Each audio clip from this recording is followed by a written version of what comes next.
In the year 1928, a man is camping in the Karakoram Mountains in India. Suddenly, a mysterious glowing thing appears outside his camp, and he decides to take a closer look, only to discover a giant light ball covered by a thin layer of ice. After staring it off for a moment, the man tries to hit it with his pickaxe, which immediately makes him fall and faint as the sphere glows brighter. When he wakes up moments later, he discovers the sphere is gone, and there's a weird-looking scar on his body. Years pass, and it's now 2008. An astrobiologist named Helen teaches at Princeton University before going home to her stepson Jacob. The boy has been distant since his father died, but Helen still cares for him deeply. Suddenly, Helen gets a phone call from an unknown person who tells her that a car is coming for her. At that moment, the police surround the house, and an FBI agent knocks on the door to tell Helen she must come with them now. He refuses to explain anything, and Helen doesn't want to leave Jacob alone. But fortunately, the neighbor comes to see what's going on, and Helen can leave Jacob with her. Afterward, Helen is taken away in a car, but the FBI agents still refuse to answer her questions. Eventually, they arrive at an airfield, where Helen boards a helicopter full of scientists from different fields, like a nuclear physicist and a civil engineer. Just like Helen, all these scientists were taken from their homes without an explanation. Moments later, the group arrives at the Linwood Military Academy in New Jersey, and the military asks everyone to leave their cell phones at the entrance. Helen acts quickly and hides her phone under her clothes before she's taken away by her old friend Michael, who put Helen on the vital list because of her work with a famous doctor called Carl. Then Michael gathers all the scientists in a room to do a presentation on the current situation. It turns out an unidentified object from space is approaching Earth following an unconventional trajectory, and according to their preliminary calculations, the object will inevitably collide with the planet. Because of its huge speed, it is impossible to shoot it down, so the government has decided to form an emergency response team that must deal the consequences of this catastrophe.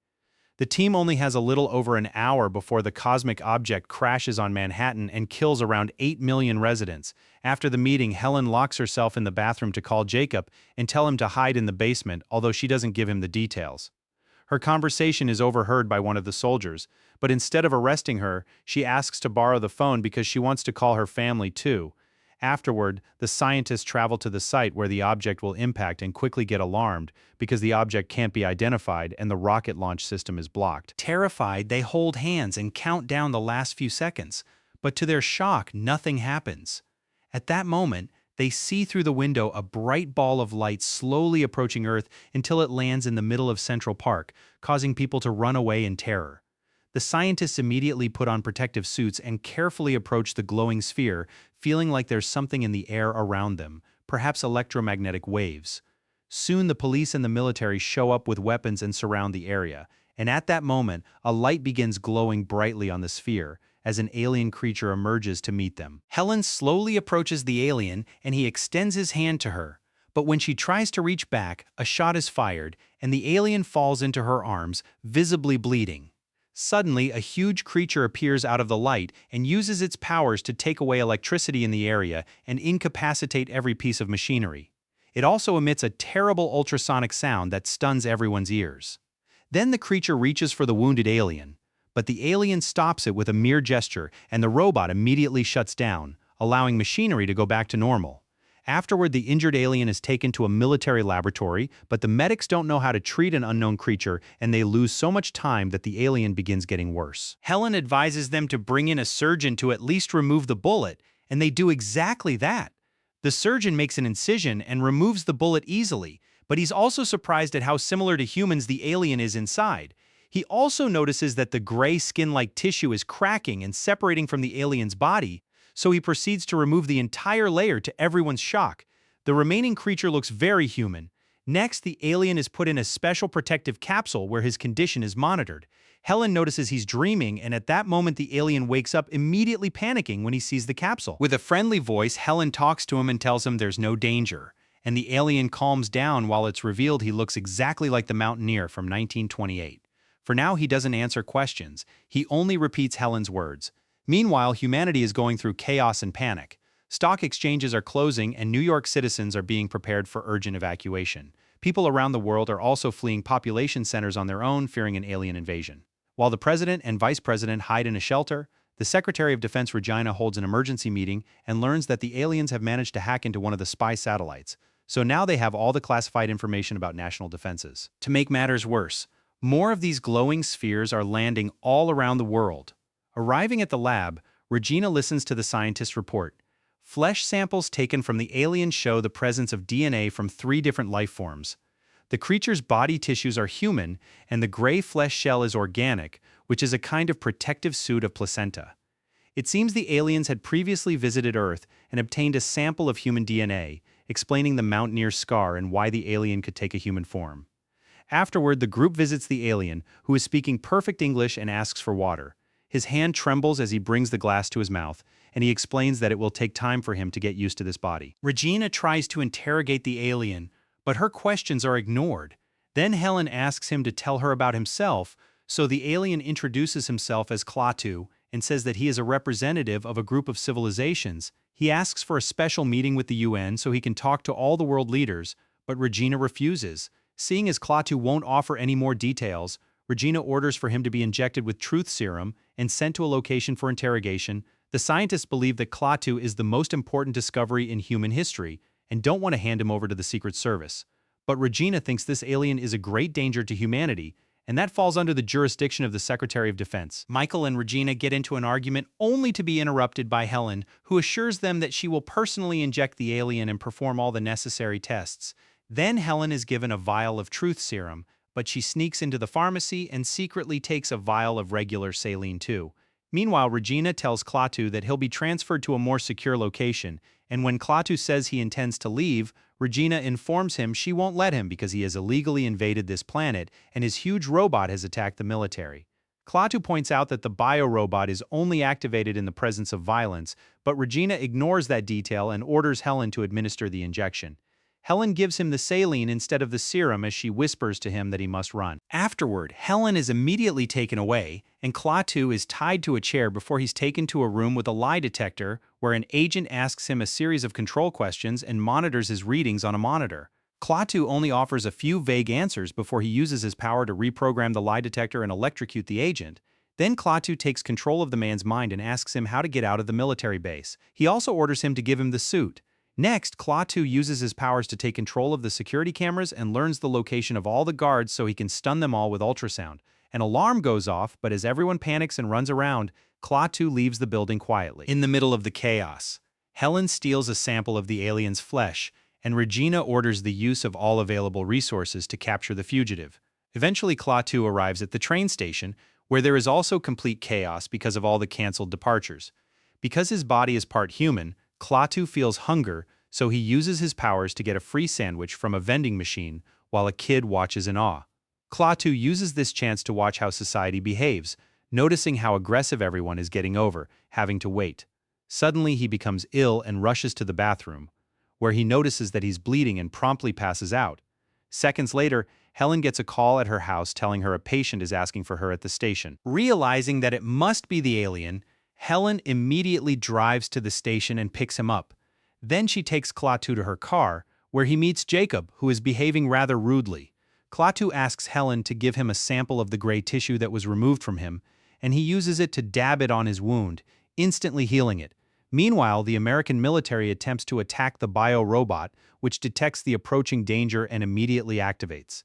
Thanks to its powers, it's easy for it to gain control of all military equipment and destroys it in seconds. All attempts to attack the alien fail, leaving the military leaders without knowing what to do.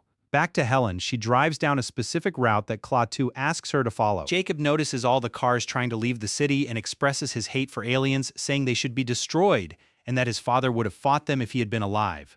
Eventually, the trio arrives at their destination, and while Jacob goes to the bathroom, Klaatu asks Helen about his family. It turns out that the boy's father was a military engineer and his mother passed away in childbirth.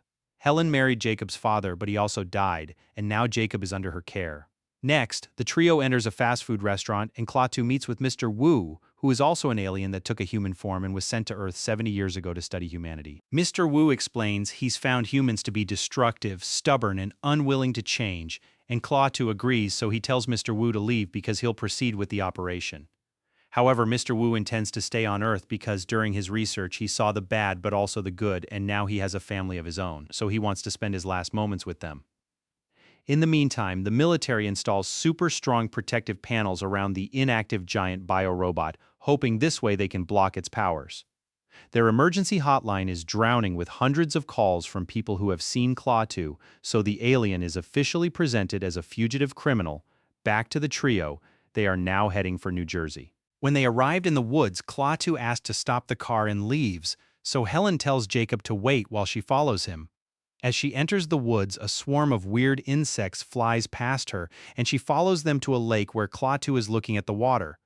Suddenly, another glowing orb emerges from the lake, and Klaatu initiates the emergence protocol, which activates every single alien sphere that has landed all over the planet. A shocked Helen returns to the car, and Jacob can sense something wrong. He fears that Helen will marry Klaatu and he'll take his father's place, but he doesn't hear Helen when she denies it, and he runs into the woods. Helen follows him, and suddenly they notice a bright beam of light among the trees. It is the glowing sphere, which now is leaving the planet together with all the others. The only sphere that remains on Earth is the one in which Klaatu arrived. Speaking of Klaatu, he returns from the forest and tells Helen to take him back to the city, but Helen refuses to help him until she gets an explanation. Klaatu tells her that mankind is destroying the Earth, and since there aren't many planets in the universe where complex biological organisms can live, Klaatu has come to save Earth from the humans, believing that the planet can be reborn if all the human infestation is removed. Helen is appalled and tries to convince Klaatu that humans can change so they should get another chance. But Klaatu doesn't believe her because they've been watching humanity for years and change never came. Now the situation has reached a tipping point. Besides, the process has already begun and nothing can be changed. At that moment, a policeman drives by and stops as soon as he recognizes the wanted man. He pulls a gun out and tells them to surrender, causing Jacob to ask Klaatu not to hurt the cop. However, Klaatu says that his pain will be short, and with a flick of his hand, he pushes Helen's car at the policeman, crushing him. Jacob freaks out, but Klaatu quickly connects his powers to the car and revives the cop using the vehicle's energy as a defibrillator. Klaatu explains that he didn't intend to harm the guy, he just wanted to remove a temporary obstacle. Helen is still convinced that Klaatu can stop everything if he wants to, so she proposes to take Klaatu to a man who will change his mind. Meanwhile, the Secret Services are researching the various spheres that left Earth. Through video footage, they discover the glowing orbs are transporting many kinds of Earth creatures away into space. Regina realizes the spheres are arcs like Noah's, meaning a flood is coming soon. While the military places the biorobot in a silo deep underground, riots begin to break out all over the planet and looting increases. Back to Helen, she brings Klaatu to see Carl, a Nobel Prize-winning scientist she's worked with. When Klaatu finds a formula on a board, he decides to correct it, and Carl quickly joins him to solve the unfinished problem together. This allows Carl to guess Klaatu is the wanted alien. In another room, Jacob watches TV and sees the hotline number to call in case anyone has seen Klaatu. In the living room, Carl wonders how Klaatu's civilization managed to survive, and Klaatu explains that their son began to die out and they had to evolve to survive. Carl points out that it was a case of change coming when a being is on the brink of extinction, and since humans are at that point now, they should be given some more time. This gives Klaatu a lot to think about, but their chat is suddenly interrupted by the appearance of Air Force helicopters. Klaatu, Helen, and Jacob leave Carl's house in a hurry, and on their way out, Carl tells Helene to change the alien's mind not by argument but by action. The trio tries to hide from the military in the woods, but Jacob steps out into an open clearing to begin shouting and waving his arms to attract the attention of the helicopters before confessing to Helen that he called them because that's what his father would have done. A devastated Helen tries to remind him that his father is no longer around, but this only makes the boy cry. Suddenly, one of the helicopters captures Helen and immediately flies away. The other two helicopters spot Klaatu and prepare to open fire, but Klaatu uses his powers to stun the pilots and make the helicopters crash into each other. A terrified Jacob runs into the woods to escape. However, Klaatu quickly catches up to him and saves him just in time from falling into the river. Then Klaatu convinces the kid to follow him. Moments later, Helen meets with Regina and asks her to let her go, explaining that Klaatu listens to her and only she can stop him, but Regina refuses. Meanwhile, the Special Forces are experimenting on the giant biorobot at the military base. They try to pierce its armor, only for the diamond drill to break. While the technician grabs another one, inside the cracks of the broken drill there are weird insects multiplying at an insane rate and eating the drill. Suddenly, the giant robot begins to disintegrate into tiny little particles, which turn out to be bug-like nano-robots that instantly begin devouring everything around them. As the windows crack, some of the men want to escape, but the base has been sealed and now they can only wait. Soon everyone is turned to dust as the base is completely destroyed. The military reports back to Regina about the situation, explaining that the nanorobots are impossible to destroy. The missiles launched at them only increase the number of the alien bugs, and now that they've broken out, they have formed a huge cloud that moves in all directions and destroys everything in its path. Even a huge stadium turns to dust in seconds when the bugs reach it. Finally, realizing there's nothing they can do, Regina releases Helen so she can talk to Klaatu, and Michael will be going with her. In the forest, Klaatu brings Jacob to a woodsman's cabin and lets him call Helen's cell phone. Once they've agreed on a safe place to meet, Jacob and Klaatu start making their way out, and Jacob admits that he no longer wants Klaatu dead. This makes Klaatu question his beliefs about the nature of humanity. Moments later, they arrive at the cemetery where Jacob's father is buried, and he desperately asks Klaatu to use his resurrecting power as he did earlier with the patrolman. However, Klaatu's powers have a limit, and there's nothing he can do for a rotten body. Furious, Jacob tells Klaatu to leave, but at that moment Helen shows up and runs to the boy to hug him tightly, trying to comfort him. Jacob finally comes to terms with his father's death, and he and Helen apologize to each other for their recent behavior, agreeing to be a proper family from now on. Seeing such an emotional moment convinces Klaatu that humanity has a positive side and that humans deserve another chance. To do so, they need to change themselves and their way of life. And when Helen promises they will, Klaatu watches the nanorobots and says he'll try to stop them. The cloud of nanorobots is quickly taking over New York City and eating up everything in their path, no matter if it's people, buildings, or vehicles. Regina talks to the President of the United States, explaining they're trying to solve this through peaceful negotiations. However, the president is desperate and orders her to resume military action.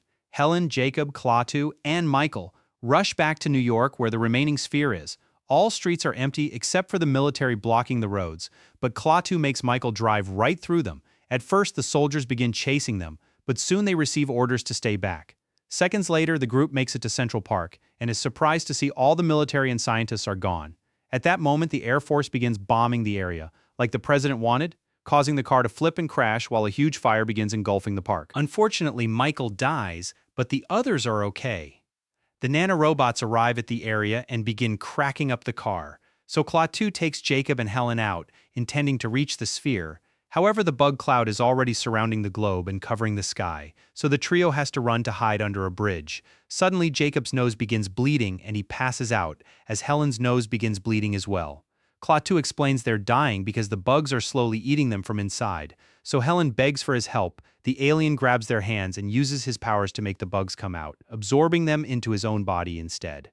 While Jacob wakes up, Klaatu confirms Carl was right. Humans are capable of change when on the edge of the abyss. After giving the family a goodbye look, Klaatu steps outside and slowly forces his way through the cloud of nanorobots until he reaches the sphere. Then he touches the glowing orb, which results in his body disintegrating, but also the destruction of all the nanobots. As the dead bugs fall all over the planet, all technology also goes out of commission, and cities are plunged into darkness, which is the price humanity must pay for what they've done to Earth. Helen and Jacob come out to watch the glowing sphere leave their planet, and Jacob implies that Klaatu's essence is still inside.